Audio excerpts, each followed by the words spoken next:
A struggling single mom brings her little daughter to a high-profile job interview. Everyone in the waiting room laughs until the child does something no one expects. Inside the CEO's office, her innocence shatters years of silence. One hug later, and the lonely billionaire's past comes crashing back. Nothing will ever be the same. Before starting the story, make sure to subscribe the channel so that you don't miss any update in future. The waiting room was too quiet for a place that held so many dreams. Pressed suits, perfectly polished shoes, and the tapping of expensive watches filled the air. Everyone stared when the glass doors opened, and in walked a woman clutching an old leather file and holding the tiny hand of a 6-year-old girl. Her heels were scuffed. Her coat had seen better winters, and her daughter's coat sleeves were a little too short. Whispers started almost immediately. She brought a kid to this interview? Bold or desperate? But the woman kept walking, head held high, her lips murmuring something soft to her daughter. The little girl looked up at her with wide eyes, nodded, and then smiled like she was about to step into a fairy tale. One chair was empty. They sat. The receptionist stared. She didn't say anything, just typed something into her screen, then pressed a button under her desk. Upstairs, in a corner office that overlooked half the city, a man sat in silence. The billionaire. The ghost of a man with eyes that hadn't truly seen anything in years. A life of numbers, business, and empty victories. The kind of man who forgot birthdays, including his own. His assistant buzzed in. "Sir, there's a candidate with a child." He didn't even blink. Let her in. Everyone else had been disqualified for reasons even they didn't understand. Too loud, too fake, too rehearsed. He didn't want polish. He wanted something real. The woman entered. She looked nervous, but not weak. Tired, but not broken. And her daughter, clutching her sleeve, looked up at him like he wasn't just a CEO, but a mountain she wanted to climb. "I'm sorry," the mother began. "I couldn't find anyone to watch her. I understand if this disqualifies me." But the CEO didn't say anything. His eyes weren't on the mother. They were on the child. A little girl with ribbon-tied braids and an oversized unicorn sticker on her notebook. She was drawing something. He gestured toward the seat. "Let's talk." She sat down. And the interview began. Her resume was nothing special. A few years here, a few jobs there. Always hardworking. Always someone else's assistant. Nothing on paper stood out. But her eyes did. She didn't beg. She didn't oversell. She just told the truth. "I need this job. But I'm not asking for pity. I've learned how to work hard even when life doesn't care. My daughter depends on me. That's all the motivation I need." The CEO nodded, then leaned back. He was about to say something, some neutral, distant, polite ending, when a small voice interrupted. "Mister, your office is really sad." The room froze. The woman's eyes widened. "Emily." But the CEO held up his hand. His face didn't change. "Not yet." "Sad?" he asked. Emily nodded. "There's no pictures. No toys. No candy. Not even a smile." He blinked. It was the first honest reaction he'd heard in years. Not filtered. Not fearful.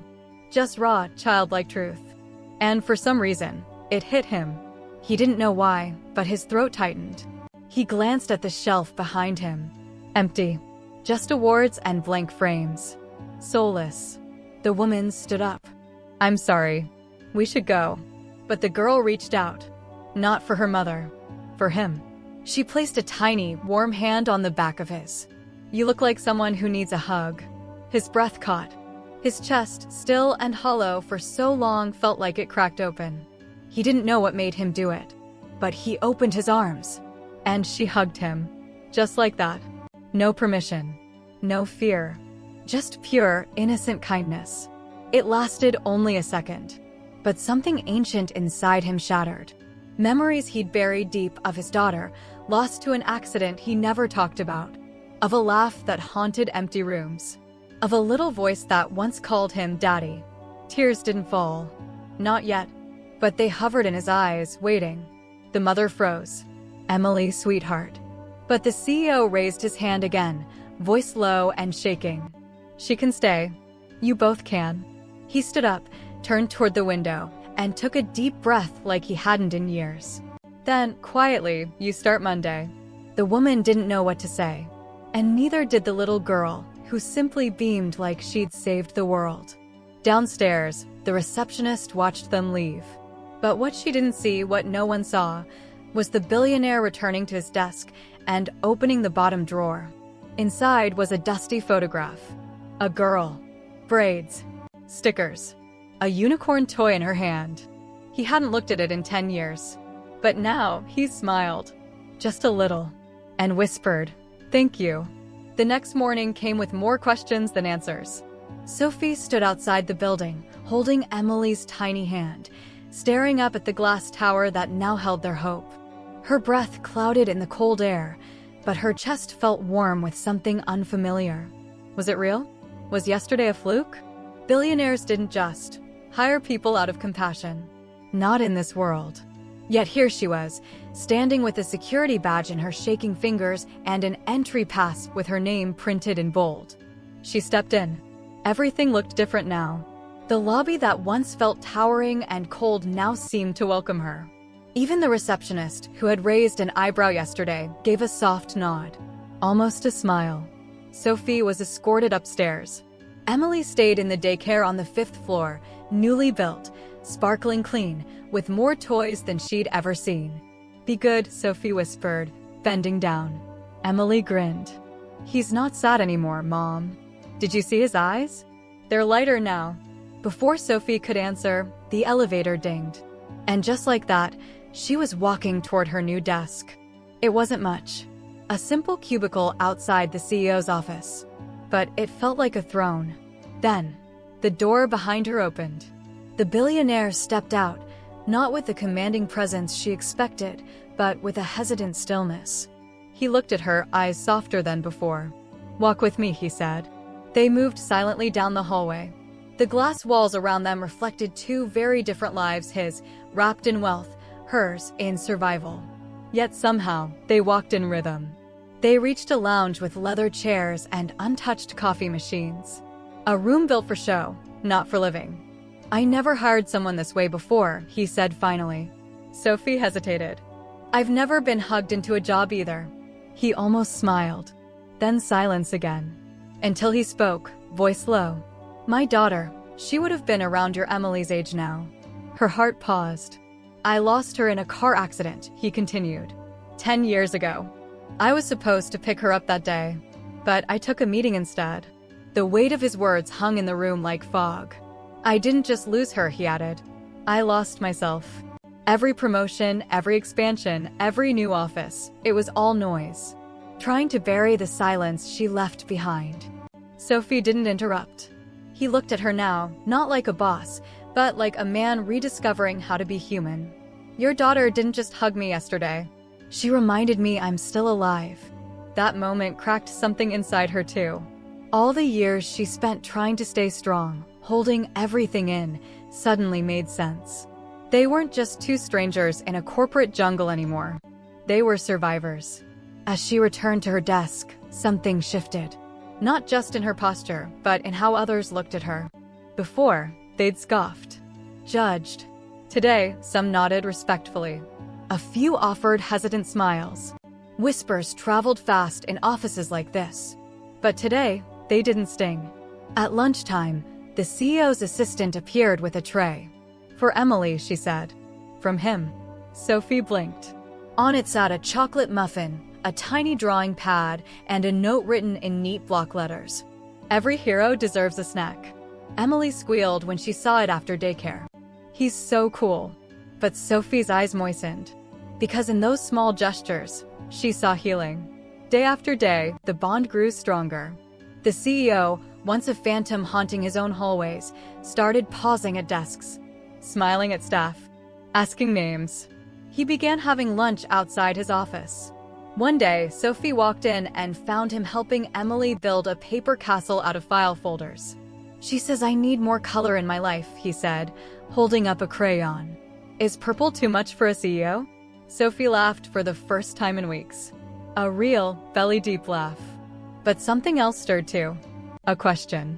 Why was he really keeping them close? Was this kindness or something deeper? That night, Sophie sat by Emily's bedside, brushing her daughter's hair.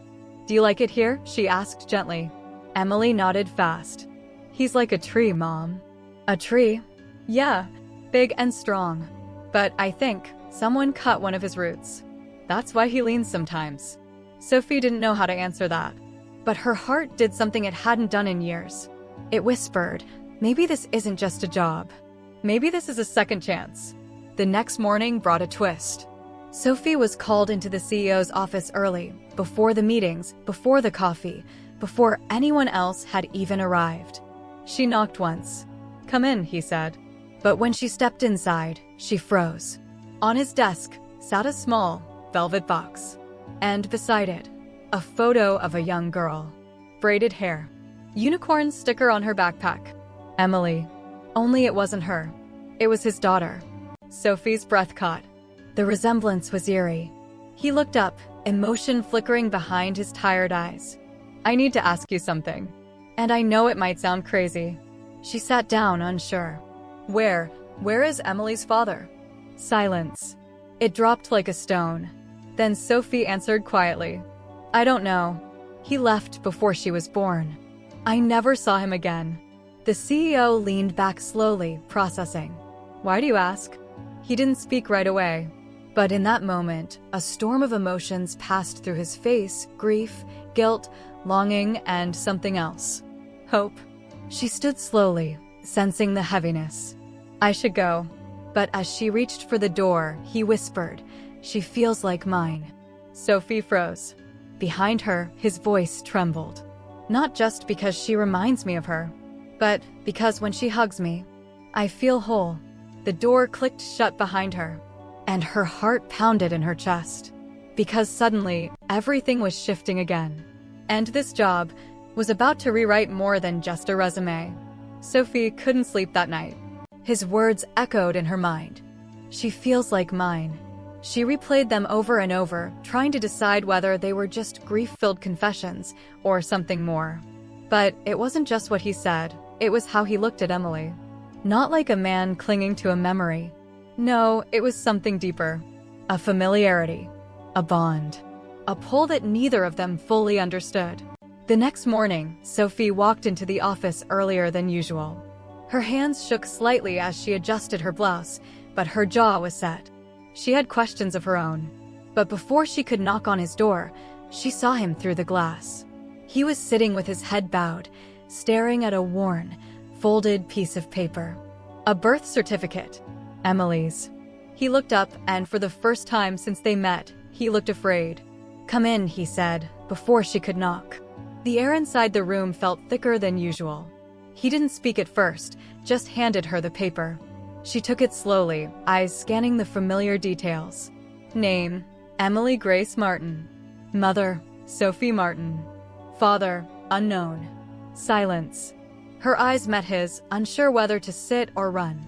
"I had someone run a search," he finally admitted. "I know I shouldn't have, but I had to." Sophie's spine straightened. "I've been trying to forget my past for so long," he said softly. But when I looked at Emily, it wasn't just grief. It was recognition. Her lips parted, but no words came. He stood and walked toward the window. "I met someone 8 years ago. I wasn't in a good place. I barely remember her name. It was one night. A mistake. I was drunk and angry at the world. She left the next morning. I never knew her last name." He turned to face her. "She looked like you." Sophie felt her knees weaken. The room tilted slightly beneath her. "I didn't come here to trap you," she whispered. "I never wanted anything but a chance." "I believe you," he said quickly. "This isn't about suspicion. It's about something I can't ignore." He hesitated, then pulled something from his desk drawer. A necklace. Simple. Silver. A tiny unicorn charm on it. "My daughter had one just like this. When I saw Emily's, I thought it was a coincidence. But it's identical." Sophie blinked. "She never takes it off. It was a gift from a woman at the shelter. Said she found it in a lost and found box." He exhaled.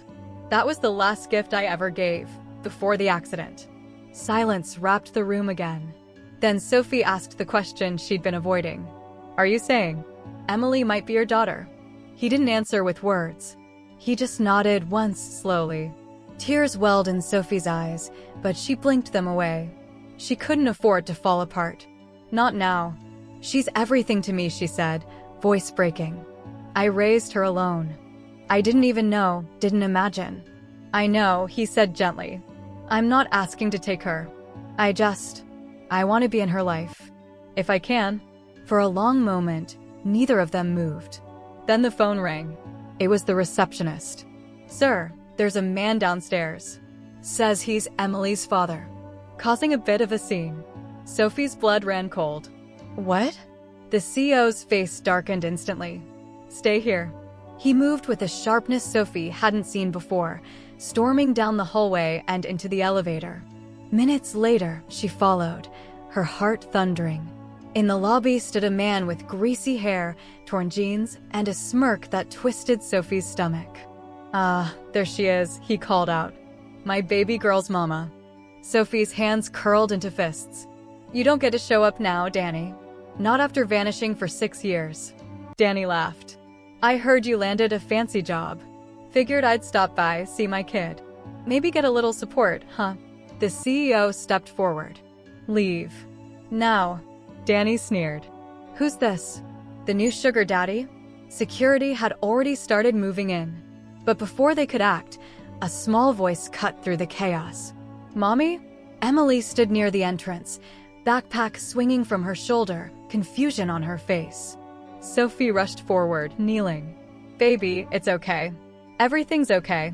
Danny crouched too. Hey there, sweetheart. I'm your real daddy. Emily's face paled. She looked at Sophie, then at the CEO standing protectively behind them. No, she said softly. Danny laughed. Sure I am. Ask your mama. But Emily shook her head, stepping behind Sophie. Then, eyes locked on the CEO, she whispered. I already have a daddy. He reads my drawings. He makes me feel safe. And he never lies. Danny's grin disappeared. The CEO stepped forward. You need to leave. Now. Danny growled. You can't keep me from her. Yes, I can, Sophie said, standing tall. You never signed her birth certificate. You vanished before she was born. You have no legal claim and no heart. Security escorted him out. As the doors closed behind him, the building seemed to exhale. Emily turned and ran into the CEO's arms. And this time, when she hugged him, he hugged her back like he'd been waiting his whole life. From the sidelines, employees watched in stunned silence. And one by one, they started to smile. Because they weren't just witnessing a reunion. They were witnessing a miracle. The air in the office felt different now. Word had spread. Not just about the drama in the lobby, but what followed, an embrace that had every witness swallowing back tears. The billionaire who once walked like a shadow now had a little girl sitting on his lap during coffee breaks. The same man who hadn't smiled in years now carried a crayon drawing in his suit pocket like it was a sacred document. But the real shift happened in the quiet. In the way Sophie caught him sometimes, just watching Emily, like he was seeing life for the very first time. Like every breath she took filled a space that had been empty for far too long. That evening, after the office had emptied, Sophie knocked gently on his door. He looked up from his desk, startled at first, but then smiled. A real smile. One that reached his eyes. Got a minute? She asked. He nodded, motioning to the chair across from him. Sophie didn't sit. She placed a folder on his desk. It's Emily's file. Everything. Her medical history, school papers, artwork, even her first lost tooth. He raised an eyebrow, amused. That's oddly specific. She smiled back. Being a single mom means becoming a walking archive. Then her tone changed, just slightly. But you might not have to be on the outside anymore. He stilled. Sophie sat down slowly, eyes meeting his. She's already chosen you. But this makes it real. Inside the folder, on top of everything, was a fresh legal form. A guardianship application. His hands trembled slightly as he touched the edge of the paper. I thought I'd never have a second chance, he said softly. Maybe it's not a second chance, Sophie replied. Maybe it's the right chance. That night, he didn't go back to his penthouse. He went to Sophie's modest apartment. Emily greeted him with a blanket fort, 2 juice boxes, and a pile of glittery stickers. Movie night, she declared. They watched an old animated film about a lion cub finding his way home.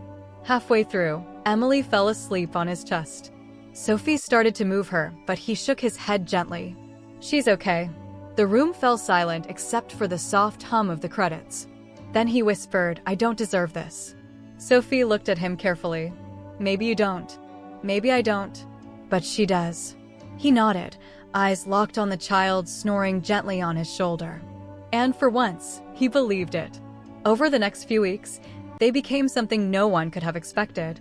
Not just coworkers. Not just 2 people bonded by fate. But something closer to family. On Emily's birthday, the office transformed. Balloons lined the hallway. Cupcakes sat on every desk. The CEO personally handed out party hats to every employee, even the accountants. Sophie arrived that morning to find Emily already in his office, wearing a tiara and giggling at a ridiculous puppet show the CEO was attempting. You're early, Sophie said, laughing. He winked. She has executive privileges now. But the true surprise came at noon. He stood in front of the entire staff, cleared his throat, and held up a tiny, hand-drawn card. Today's not just about celebrating Emily's birthday, he said. It's about something else. He looked at Sophie, his voice catching slightly. Family. The crowd fell silent. He took a breath. There was a time when this building was just glass and steel. Now, thanks to these 2, it feels like home. Then he turned to Emily, got down on one knee, and opened a velvet box. Not a ring. A gold chain, simple and elegant. Hanging from it was a new charm. A tiny tree. He fastened it around her neck and whispered, because you brought life back to me. Emily threw her arms around him, nearly knocking him over. The room erupted in applause and more than a few tears. Later that night, as the party faded and the building emptied, Sophie and the CEO stood alone on the rooftop, watching the city lights flicker below. She told me something once, Sophie said quietly. That you were like a tree with a root missing. He looked at her. She said that. She did. And I think, maybe she's the missing root. He chuckled. She's definitely something. Then a beat of silence passed between them. And she asked the question she'd been holding back for days. Do you ever think about more? He looked at her, eyes narrowing slightly. More than just being Emily's guardian. I mean, he didn't answer at first. Then he turned fully toward her. Every day, her heart thudded. I didn't want to push, she said softly. I didn't want to hope, he replied just as gently. But now, standing in the wind with the city behind them and the child they both loved asleep downstairs, something clicked. He stepped closer, brushing a strand of hair from her face. I spent years chasing profit, applause, relevance. None of it meant anything. Then you walked in with her, and suddenly I remembered what mattered. Sophie's eyes filled with tears, but they didn't fall. Instead, she smiled. He leaned in slowly, giving her every second to stop him. She didn't. The kiss was gentle, full of unspoken words. It wasn't flashy. It wasn't cinematic. But it was real. When they pulled back, he whispered, "Thank you for showing up that day." Sophie laughed softly. I didn't have a babysitter. And I didn't have a heart, he said. You brought yours. And hers. Now I don't want to live without either. Downstairs, Emily stirred in her sleep. Maybe it was the wind. Maybe it was the sound of something broken finally being whole again. But she smiled, even in her dreams. Because sometimes, a job interview isn't just about work. Sometimes, it's the doorway to the family you never knew you needed. And sometimes, the hug that changes everything isn't the one you give. It's the one that gives you back. Sometimes, the smallest hands carry the greatest power to heal. A child's innocence can reach where therapy, money, and time cannot. In a world obsessed with resumes, perfection, and appearances, it's love, honesty, and human connection that truly change lives. A single act of kindness, a hug, can reopen a heart that forgot how to feel. Because family isn't always who we're born to sometimes, it's who fate brings into our arms when we need them the most.